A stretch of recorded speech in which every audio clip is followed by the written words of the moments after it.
La fuerza de la serenidad interior es fundamental para transmitir confianza y tranquilidad sin pronunciar una palabra. ¿Cómo puedes lograr esto en tu vida diaria?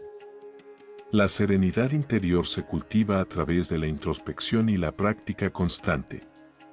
Cuando logras establecer una base sólida de serenidad, proyectas una energía calmante que resulta palpable para quienes te rodean.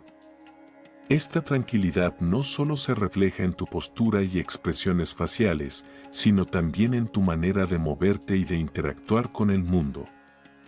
Las personas se sienten naturalmente atraídas hacia aquellos que irradian paz y estabilidad, lo que contribuye a crear un ambiente de confianza y seguridad.